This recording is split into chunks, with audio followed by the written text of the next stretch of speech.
Hello students, how are you. आज की video में हम एक्सरसाइज 9.3 के क्वेश्चन 16 से स्टार्ट करेंगे। Let us understand question 16। What is the question? Find a GP for which sum of the first two terms is -4 and fifth term is 4 times the third term. 4 times the third term.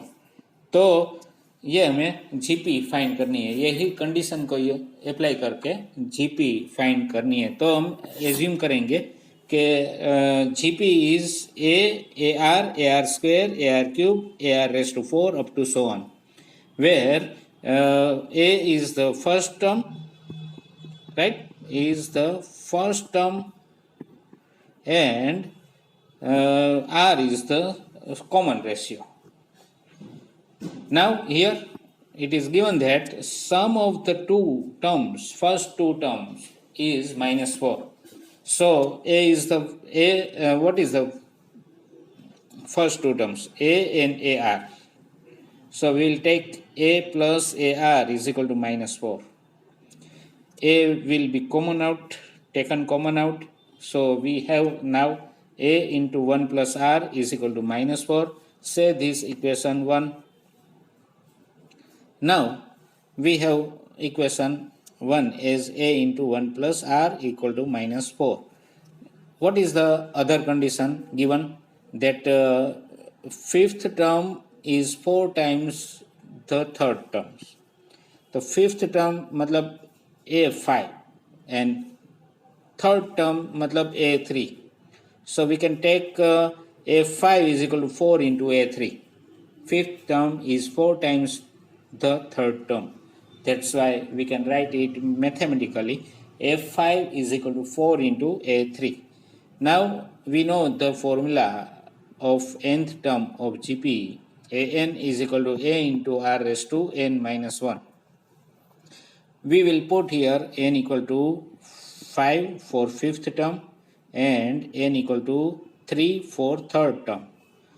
So after putting this value, we will have the equation a into r raised to 4 equal to 4 into a into r square, right? तो आप ये तो कर पाएंगे, easy है. Now you can divide a into r square. The full equation is divided by a into r square. Then remaining term is r square equal to 4. If you divide full equation both the side by a into r square, we will get r square equal to 4, and that's why r equal to plus or minus 2. So we have now two values for r. One is plus 2 and second is minus 2. We will take both to find a first term. First we take r equal to 2 in equation 1. Then we have a into 1 plus 2 is equal to minus 4. We have put the value of r here 2. So now 1 plus 2 is 3. 1 plus 2 is 3. And 3 goes right side. That's why a equal to minus 4 upon 3 corresponding to r equal to 2. Okay, तो ये r equal to 2 के लिए a first term की value मिल गई. अब r equal to -2 लेते हैं, तो इक्वेशन 1 में r इक्वल टू -2 सब्सटीट्यूट करो तो a इक्वल टू 4 मिलेगा. आप कैलकुलेशन कर पाएंगे, a इक्वल टू 4 मिलेगा. Now we have to find GP by taking this two possibilities. First is r equal to 2 and a equal to -4 by 3. We will put here in assumed GP AR square, AR cube up to so on, and we'll get this GP -4 by 3, -8 by 3, -16 by 3 up to so on. And after that we will take a 4 and r -2 and putting this value in assumed GP AR square, AR cube, AR raised to 4 up to so on, we will get this GP.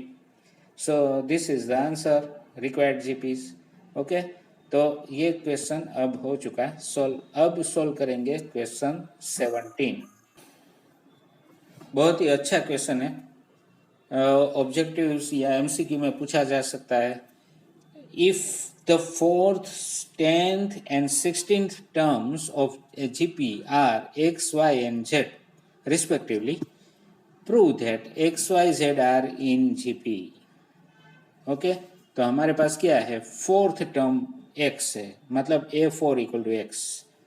10th term y है, मतलब a10 equal to Y. 16th term z है, मतलब a16 equal to z है ना. ये मैंने यहाँ पे दिखा दी, ये तीनों वैल्यूज जो गिवन है वो दिखा दी. अब क्या करते हैं कि फॉर्मूला यूज करते हैं, a n is equal to a into are raise to n minus 1.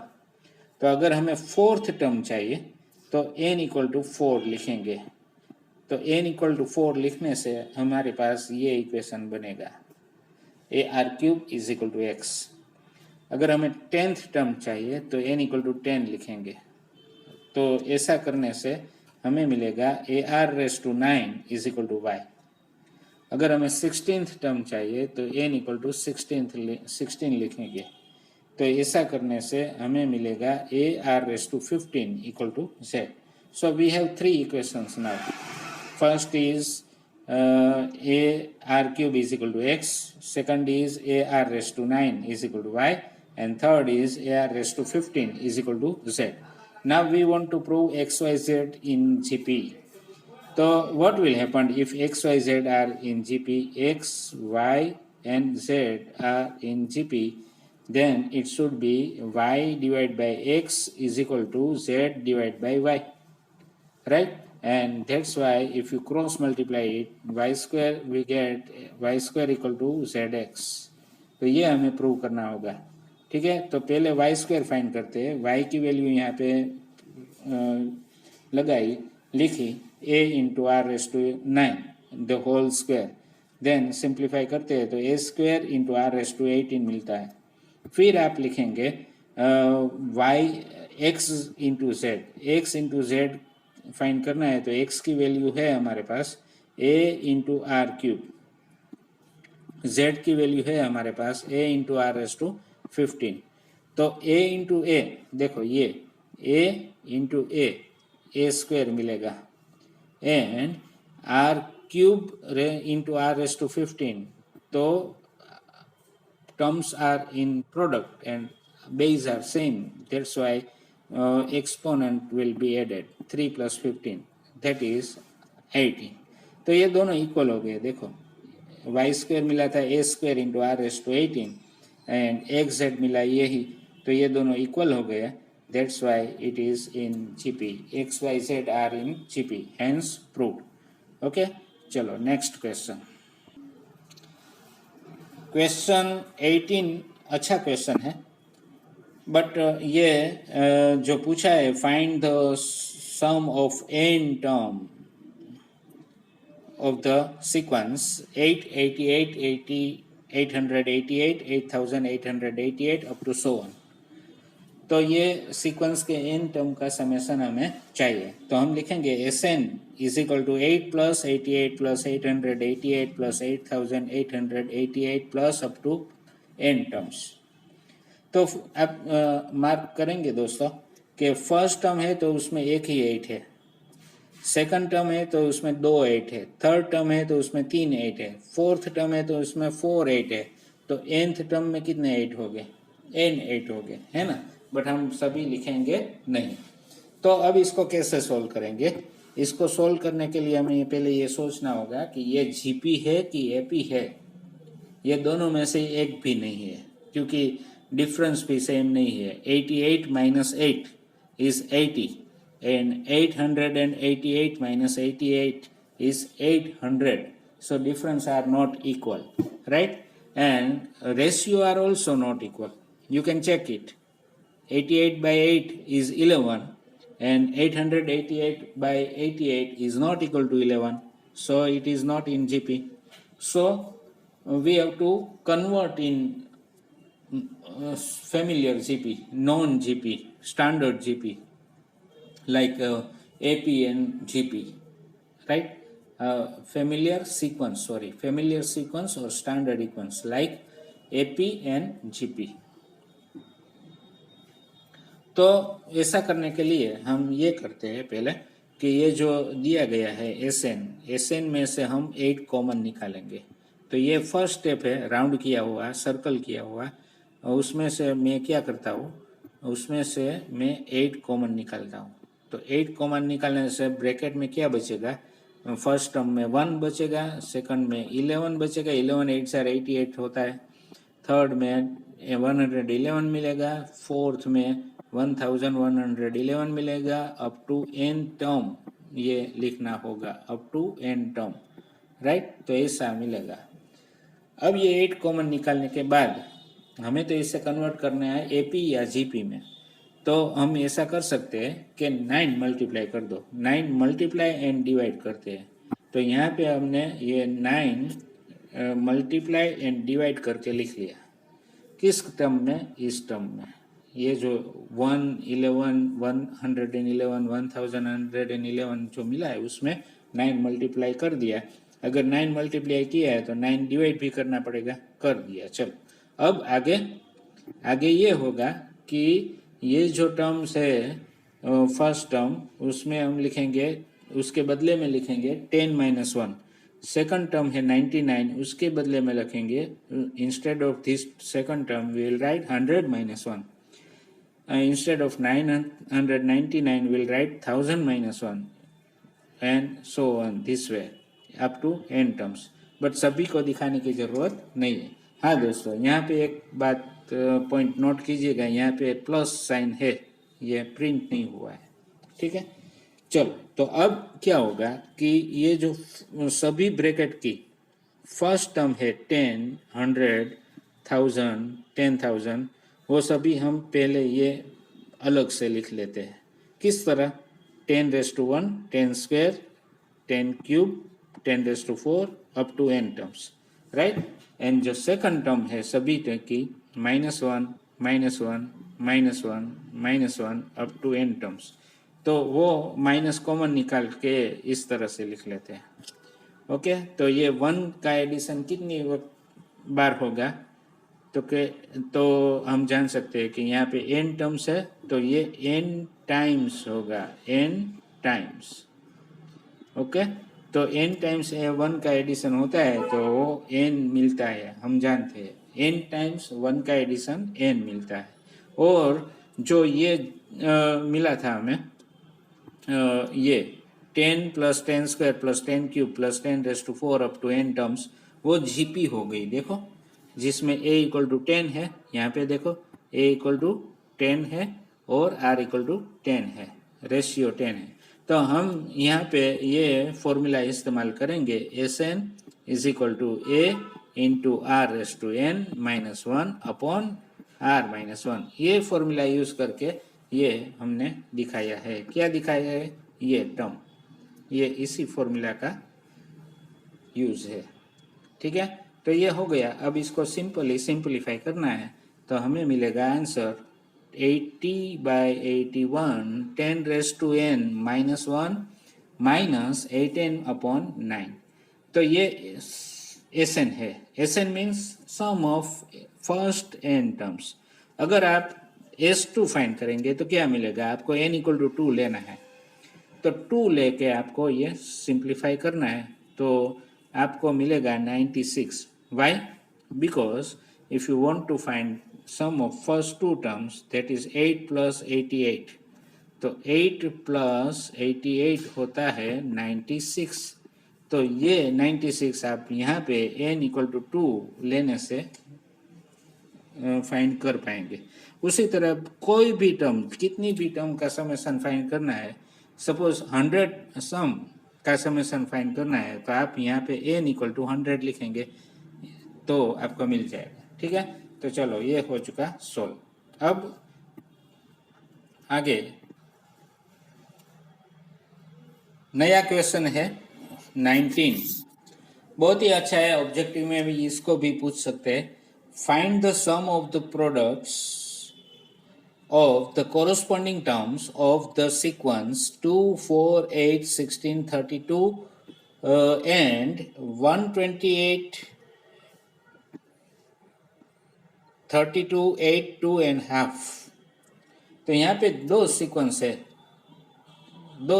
है, एक है 2, 4, 8, 16, 32 एंड दूसरी है 128, 32, 8, 2 एंड हाफ।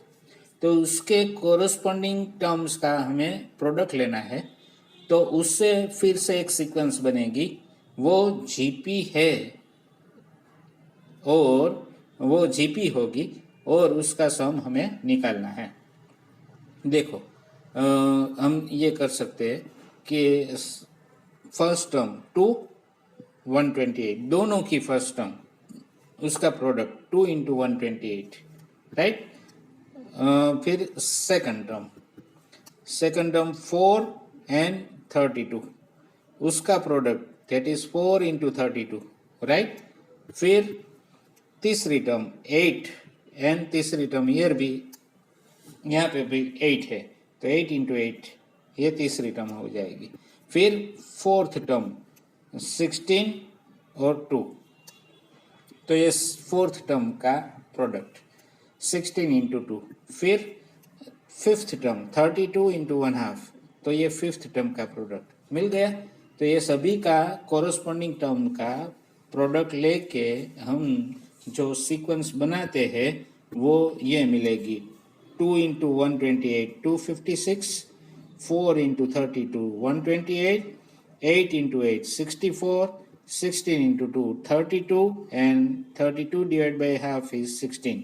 तो ये हमें 5 टर्म मिली। देखो ये 5 टर्म है 256, 128, 64 and 32 and 16।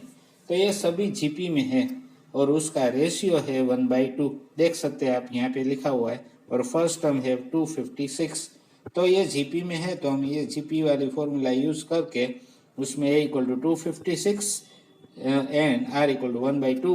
और यहाँ पे क्योंकि ये 5 टर्म है ना, ये देखो 1, 1, 2, 3, 4 एंड 5 टर्म है, तो 5 टर्म है इसलिए n इक्वल टू 5 लिखेंगे, ठीक है, n इक्वल टू 5। तो ये लेके हम सिंप्लीफाई करेंगे तो 496 हमें आंसर मिलेगा। आप ये क्योंकि छोटी सीक्वेंस है, सिर्फ 5 टर्म्स है, तो आप डायरेक्ट भी ऐड करके आंसर दे सकते हैं। ओके, चलो तो ये खत्म हुआ। अगला क्वेश्चन 20th क्वेश्चन भी मजेदार है, एमसीक्यू या कॉम्पिटिटिव एग्जाम में पूछा जा सकता है, सो दैट या फिर ऑब्जेक्टिव में भी पूछा जा सकता है। So that the products of corresponding terms of the sequence AR square up to AR raised to n minus 1 and capital A into capital R raised to n and so on। देखो एक sequence है small a and small r के terms में है, ये sequence ये है, और दूसरी है capital A and capital R के टर्म्स में, ये सीक्वेंस ये है। तो दो सीक्वेंस है, दोनों ही जीपी है, तो हमें उसका कॉरस्पॉन्डिंग टर्म का प्रोडक्ट लेके फिर से एक सीक्वेंस बनानी है और उसको प्रूव करना है कि वो भी एक जीपी है और उसका कॉमन रेशियो भी फाइंड करना है, ठीक है। तो देखो यहाँ हमारे पास ये first GP AR square up to AR raise to n minus 1 है, और सेकंड जीपी कैपिटल लेटर्स में AR square AR cube up to AR raise to n minus 1 है। दोनों का हम प्रोडक्ट निकालते हैं, कोरस्पॉन्डिंग टर्म्स का प्रोडक्ट निकालते हैं, तो first term a into a हो जाएगी, second term AR into AR ये इस तरह से मिलेगा, third term AR square into AR square ये इस तरह से मिलेगा, nth term AR raise to n minus 1 into AR raise to n minus 1 इस तरह से प्रोडक्ट मिलेगा। तो अब ये सभी जो प्रोडक्ट लेके हमने सीक्वेंस लिखी है, कौन सी सीक्वेंस, ये सीक्वेंस, उसमें हमें रेशियो फाइंड करना है। अगर रेशियो इक्वल मिलता है तो वो जीपी है, वरना नहीं है। तो हम क्या करते हैं, पहले सेकंड टर्म और फर्स्ट टर्म का रेशियो निकालते हैं। तो second term AR into AR है, ठीक है, ये AR इंटू AR है, अपॉन फर्स्ट टर्म ए इंटू ए है, तो दोनों का रेशियो हमें मिलता है आर इंटू आर। उसी तरह से ये थर्ड टर्म है ए r square into a r square, देखो ये रही, upon second term A R into a are. तो इसमें भी अगर आप रेशियो निकालते हैं तो ये ए कट हो गया, स्मॉल ए कट हो गया, एक आर कट हो गया, देखो इस तरह से होगा ए R square upon A R into a are. तो ये ए कट हो गया, स्मॉल ए कट हो गया, एक आर कट हो गया, एक कैपिटल आर कट हो गया, तो remaining is what, capital R into small r, that is ratio. Both the ratio are equal, so we can say that given the product of their corresponding terms makes GP, right? Sequence GP, and the common ratio is R into R. So it is solved, right? Now next, question 21. Find four numbers forming a geometric progression in which the third term is greater than the first term by 9 and the second term is greater than the fourth term by 18. तो ये condition use करके हमें ये चार term निकालनी है GP की. We want to find four terms of GP. तो let us assume that first term and the common ratio of a GP be small a and small r respectively. So if we assume capital small a is first term and small r is common ratio, then we can use the formula of nth term. What is the formula of nth term? n is equal to a into r raised to n minus 1.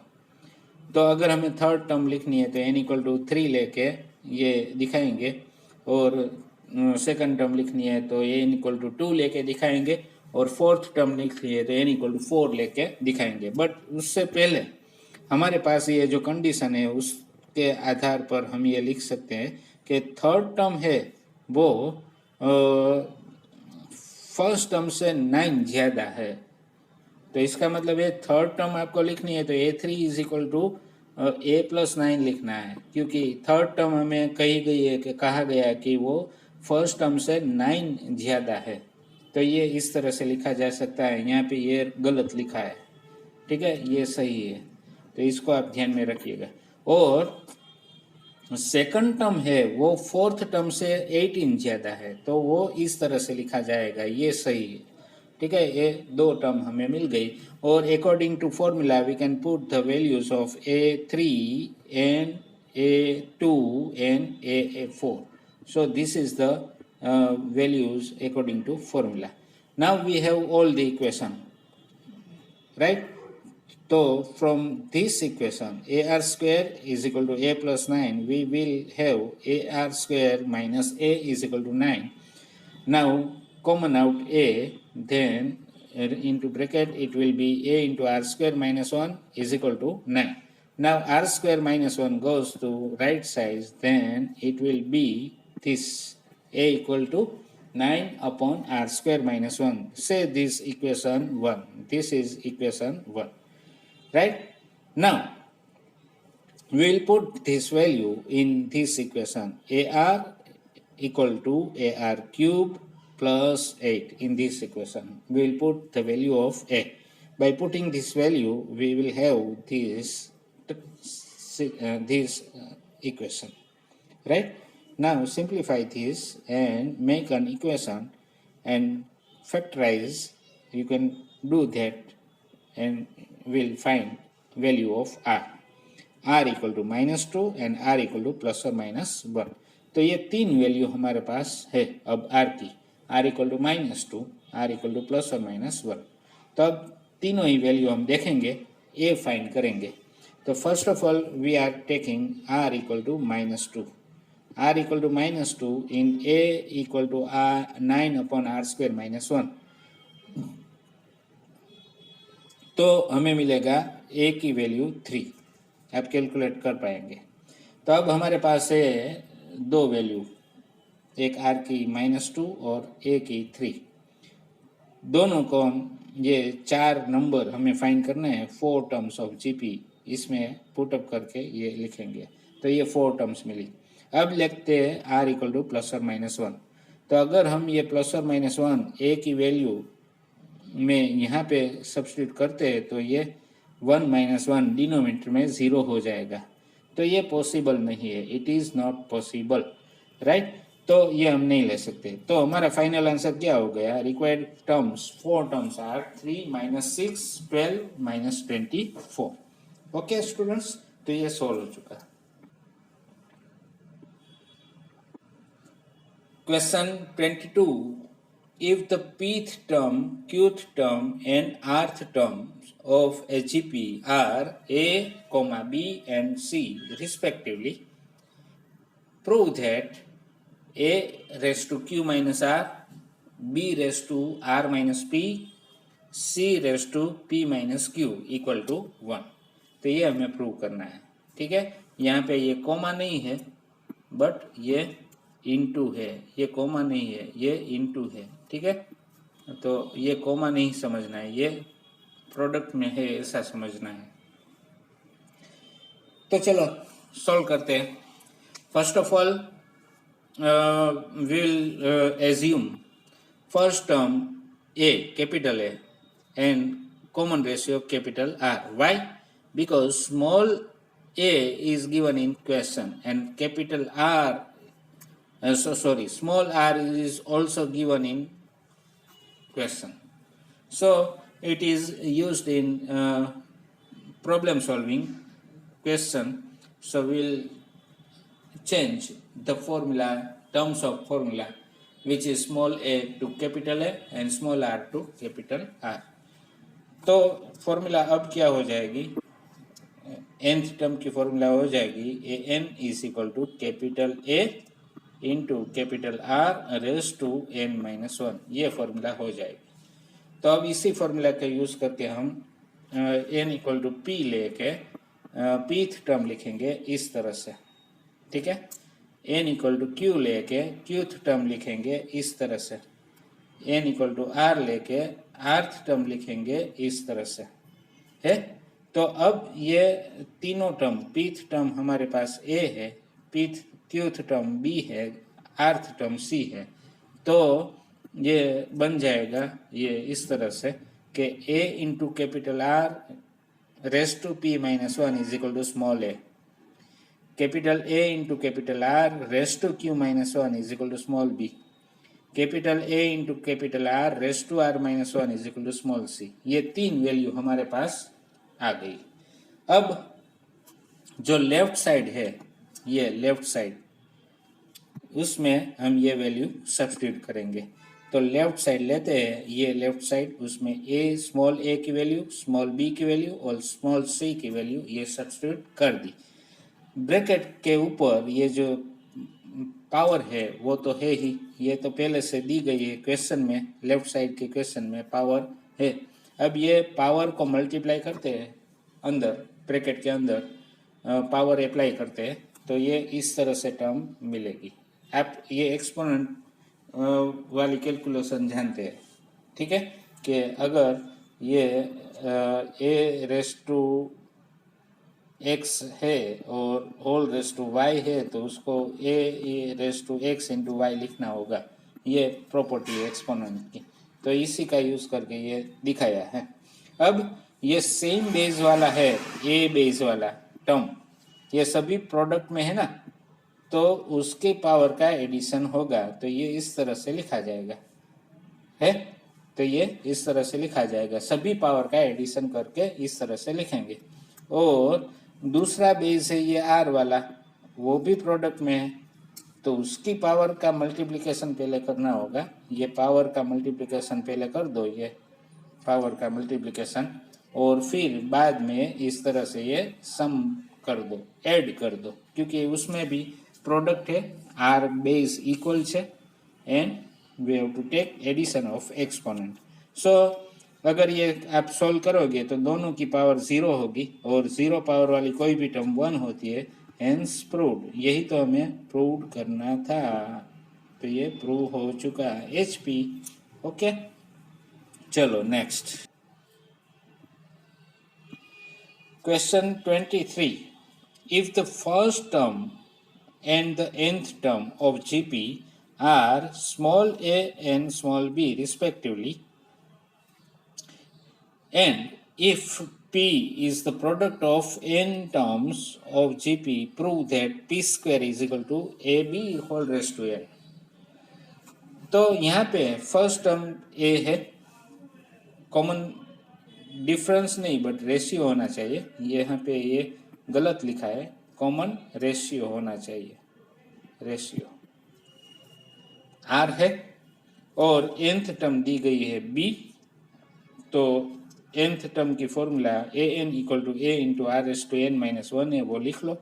तो उससे equation बनता है ये पहला कि equation क्या बना, a into r s to n minus one is equal to b, ये इक्वेशन बना। ठीक है, अब ये एन टर्म है ना जीपी की, ये सभी एन टर्म का प्रोडक्ट स्मॉल पी क्वेश्चन में दिया गया है। The product of n terms is equal to p, तो हम ये ले सकते हैं कि P equal to a into a r square into a are cube into a are raise to 4 up to so on a into are raise to n minus one.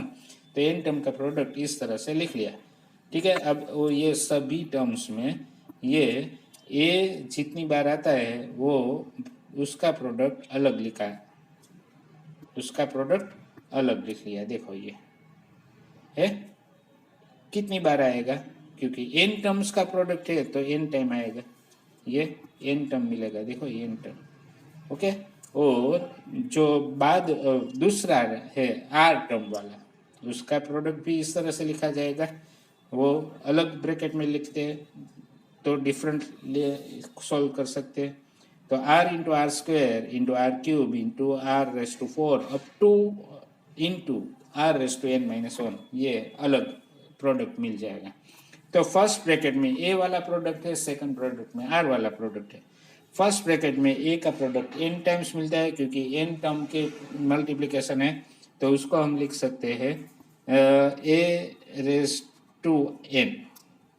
और दूसरे bracket में आर वाली term का product है, तो are base equal है तो उसका पावर ऐड होगा, उसका पावर ऐड होके इस तरह से लिखा जाएगा।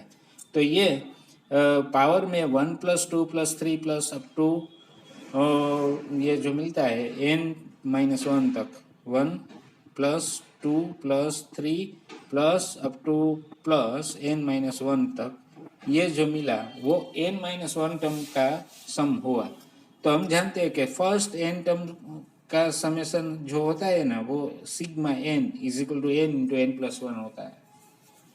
ठीक है, तो अगर n माइनस वन टर्म का समेशन चाहिए तो इसी को हम इस तरह से लिख पाएंगे कि n minus one into n minus one plus one upon two, इस तरह से, तो हमें ये मिलेगा। तो ये अब इसका स्क्वायर ले लो और सिंप्लीफाई करो, तो ये इस तरह से सिंप्लीफाई हो जाएगा। सिंप्लीफाई करते वक्त ये ख्याल में रखना है कि ये जो मिलेगा उसमें b है, ये वैल्यू b की है। देखो यहाँ पे हमने दिखाया है ये b इक्वल टू है इक्वेशन 1, तो इक्वेशन 1 का यूज यहाँ पे करना है। ठीक है, तो ये देखो यहाँ पे इसकी वैल्यू b सब्स्टिट्यूट हो गई फ्रॉम इक्वेशन 1, तो ये ऐसा करने से प्रूव भी हो गया, हेंस प्रूव्ड HP। ओके, तो ये सॉल्व हो चुका। अब करते हैं next question solve. Question 24, show that the ratio of the sum of first n terms of a GP to the sum of terms from n plus 1th term to twice nth term is 1 upon r raised to n। Objective के लिए याद रखिएगा, MCQ के लिए ये याद रखिएगा कि जितनी भी टर्म्स आप पहले लेते हैं उतनी ही टर्म्स आप बाद में लेके सभी का समेशन का रेशियो निकालते हैं तो वो 1/r⁴n होता है। तो ये आपको याद रखना, ठीक है। तो अब मैं यहाँ पे ये सभी टर्म अगर इस तरह से दिखाऊं कि first n terms a1 plus a2 plus a3 plus up to plus an, ये फर्स्ट एन टर्म्स का समेशन हो गया। फिर उसके बाद से n प्लस वंथ टर्म से लेकर n plus 2, n plus 3, n plus 4 up to n plus n, that means a2n terms का समेशन। तो ये हो गया। तो फर्स्ट जो मिलता है ना वो ये मिलता है, सेकंड जो मिलता है वो ये मिलता है। तो first part is this and second part is this and we have to take ratio like this. हमें ये रेशियो निकालना है इस तरह से। तो फर्स्ट एन टर्म्स का समेशन का डिवाइड करेंगे सेकंड एन टर्म्स के समेशन से, तो इस तरह से वो रेशियो हम निकाल पाएंगे। तो अब इसमें हम क्या करेंगे, सभी की टर्म्स लिख लेंगे। फर्स्ट टर्म ए है, सेकंड टर्म ए आर है, थर्ड टर्म ए आर स्क्वायर है, nth टर्म ए r⁻n-1 है। तो उसी तरह से अब अगर आप इस फॉर्मूला को यूज करेंगे an is equal to a into r⁻n-1, देखो मैंने यहाँ पे कैपिटल N लेके लिखा है क्योंकि अब हमें n इक्वल टू n+1 लेके ये an+1 फाइंड करना होगा। तो ये मिलेगा a इंटू r⁻n, फिर कैपिटल N लेके लेना होगा n+2, तो हमें मिलेगा an+2, a इंटू r⁻n+1, ठीक है। फिर हमें लेना है capital N equal to 2n, तो हमें मिलेगा a2n is equal to a into r⁻2n-1, इस तरह से ये nth टर्म मिलेगी। तो ये आपको दिखाना है, ठीक है, ये फॉर्मूला का यूज करके। अब ये जो डिनोमिनेटर वाली टर्म है उसमें से आप r⁻n कॉमन निकालें, ठीक है। न्यूमरेटर एज इट इज रखे, न्यूमरेटर ये एज इट इज रखे, ठीक है, ये एज इट इज। और डिनोमिनेटर में से मैं क्या करता हूँ, r⁻n कॉमन निकालता हूँ। तो ब्रैकेट में बचेगा यहाँ पे a प्लस यहाँ पे a r, क्योंकि r⁻n कॉमन निकल गया। हमने पहले भी समझा है कि जब भी पावर वाली टर्म आप कॉमन निकालते हैं तो उसकी पावर सब्ट्रैक्ट करनी है, अंदर ब्रैकेट के जो अंदर टर्म्स होती है उसकी पावर में से सब्ट्रैक्ट करनी है, तो ये मिलता है। फिर थर्ड टर्म में ar² मिलेगा, फिर अप टू लास्ट टर्म में a, अब देखो यहाँ पे 2n-1 पावर है, उसमें से n पावर कॉमन निकली तो बची क्या, n-1, तो a इंटू r⁻n-1 मिलेगा। तो ये तो यही टर्म है न्यूमरेटर वाली, है ना। तो ये दोनों अब कट हो जाएगी, ये दोनों अब कट हो जाएगी। तो डायरेक्ट ये आपको मिल सकती है 1/r⁻n, क्योंकि यहाँ पे जो कॉमन निकाला था ये यही है। ओके, तो आप इसको ये फॉर्मूला यूज करने की जरूरत नहीं है, आप ऐसे भी सॉल्व कर सकते हैं, तो मिल जाएगा ना। ओके, तो चलो दोस्तों अब इस वीडियो में इतना ही, आगे के वीडियो में नए क्वेश्चन के साथ फिर मिलेंगे। Till then bye bye, take care of yourself.